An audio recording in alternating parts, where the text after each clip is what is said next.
The fluorescent lights of the Riverside Research Institute hummed overhead as I stared at the paperwork in front of me. Form 847B, Temporary Personnel Placement. Simple enough, or so I thought. My name is Daniel Harper, and I've been working as the administrative coordinator for 3 years. Nothing exciting ever happened. Until I met her. She walked into my office that Tuesday morning, and I nearly dropped my coffee. She was beautiful in an otherworldly way. Copper-red hair that seemed to shimmer, golden eyes that caught the light strangely, and something about the way she moved was too fluid, too graceful. "I'm here about the assistant position," she said, her voice like wind chimes. I fumbled with the forms. "Right, yes. Name: Kira Ashwood." As we worked through the paperwork, I noticed small things. The way her hair seemed to have an extra tuft near her temples. How her nails were just slightly pointed. The odd way she tilted her head when listening. "This section here," I explained, pointing to a confusing clause about long-term placement. "Just sign if you're planning to stay indefinitely." She smiled, showing teeth that were a bit too sharp. "Oh, I am. I must have checked the wrong box. Or she signed the wrong form." Because what I submitted wasn't a temporary assistant application. It was an adoption contract, something the research facility had for their hybrid rehabilitation program. I didn't realize my mistake until the following Monday. "Congratulations on your new family member," my supervisor said, dropping a packet on my desk. "The Fox Hybrid program is wonderful. You'll need these care guidelines." My blood ran cold. "What? Kira Ashwood? You completed the adoption process last week. That was an employment form." "Employment?" She looked confused. "Daniel, you signed Form 847A. That's the permanent placement adoption contract." I spent the rest of the week in a panic, trying to sort out the mess, but the bureaucracy was impossible. Apparently, once the forms were processed, there was a mandatory waiting period before reversal. And Kira had already been removed from the facility's housing. I'd pushed it from my mind by Friday evening, pouring myself a whiskey and trying to forget the whole disaster. That's when I heard it. Scratch, scratch, scratch. At first, I thought it was a branch against the porch door. But then I heard her voice, soft and hopeful through the wood. "Daniel, are you home?" I opened the door, and there she stood in the amber light of my porch lamp. 2 russet fox ears poked through her hair, twitching nervously. A magnificent tail, thick and brushed, curved around her legs. She wore a simple dress and carried a small backpack. "I thought I'd come help, and maybe stay a while," she said, tilting her head. "They said you were my new family." I stood frozen, speechless, as she looked up at me with those golden eyes full of hope and trust. "Come in," I finally managed, stepping aside. Kira's ears perked forward as she entered, her tail swishing behind her. She moved through my living room like she was memorizing every detail. The worn leather couch, the stack of books on the coffee table, the fire I'd built in the hearth. "It's warm," she said softly, turning to face me. "I like it." I ran a hand through my hair. "Kira, there's been a mistake. I didn't mean to adopt me." She tilted her head, a small smile playing at her lips. "I know. You know. I could smell your confusion that day. Humans give off different scents when they're uncertain." She moved closer, and I caught her fragrance, something like autumn leaves and honey. "But the papers are signed, and I have nowhere else to go." The firelight danced across her face, illuminating the fine russet fur that traced along her cheekbones and down her neck. She was right. Sending her back into the system felt wrong. "Okay," I said quietly. "You can stay. But we need ground rules." Her ears flattened slightly. "Rules? Just boundaries. You can have the guest room. We share the kitchen and common spaces. And we figure out how to undo this properly." Something flickered in her eyes. Disappointment, maybe, but she nodded. "I understand." I showed her to the guest room, which suddenly felt inadequate. She set her backpack down and turned to me, close enough that I could feel the warmth radiating from her. "Thank you, Daniel," she whispered, "for not sending me away tonight." The next morning, I woke to the smell of coffee and something sweet. I found Kira in my kitchen, wearing one of my oversized shirts, her tail swishing as she hummed and cooked. "You didn't have much food," she said, not turning around. "But I made do." She'd prepared French toast with a berry compote, and it looked restaurant quality. We ate in comfortable silence until she spoke. Can I ask you something? Sure. Why did you look so sad? Before I arrived, I could sense it. I set down my fork. That obvious. Your home feels lonely. Beautiful, but lonely.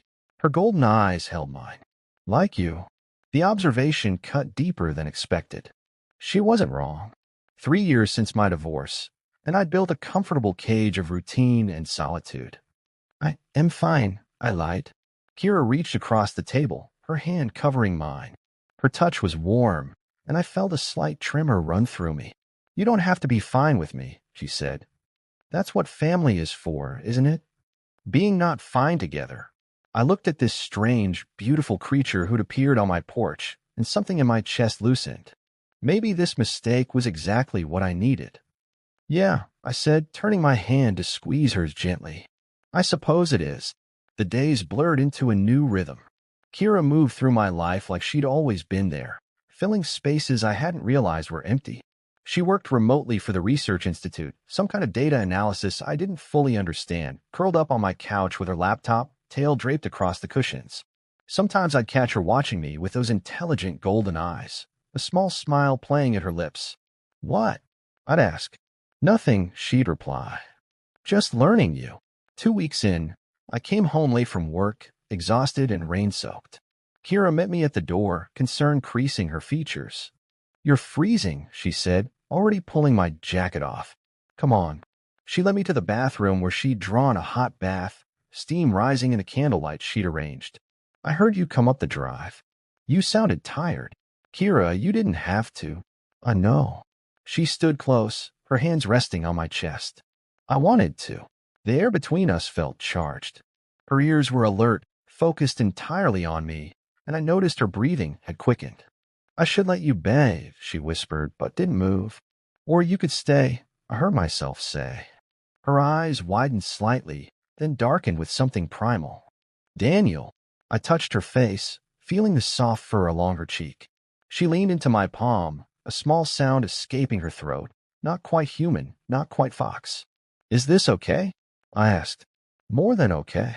She helped me undress with careful hands, her touch leaving trails of heat on my skin.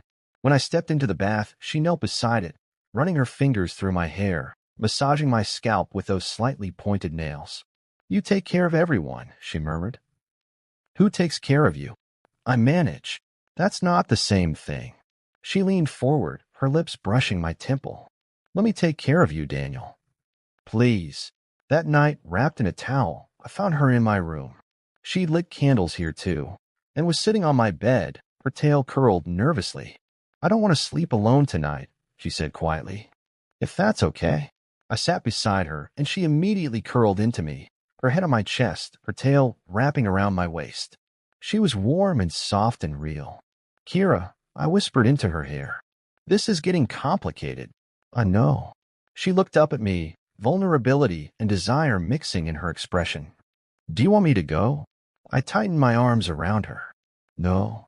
Then stop fighting it. She pressed closer, her body molding to mine. Stop pretending this is still a mistake. Her lips found mine, gentle at first, then deeper, and I stopped thinking about mistakes and bureaucracy and anything except the feeling of her in my arms, finally exactly where she belonged. We woke tangled together, early morning light streaming through the curtains. Kira's ears twitched as she stirred, her tail still wrapped possessively around me. Morning, she purred, her voice rough with sleep. I kissed her forehead, marveling at how natural this felt. Morning, she stretched like a cat, and I couldn't help but run my hand along her side, feeling her shiver under my touch. Daniel, last night was... She bit her lip, her cheeks flushing beneath her fur. I've never felt like that before. Neither have I. She rolled to face me fully, her expression serious. I need to tell you something. About fox hybrids. About bonding. Before she could continue, my phone rang. Work. Emergency meeting. Hold that thought, I said, reluctantly extracting myself from the warmth of her embrace. The meeting was a disaster.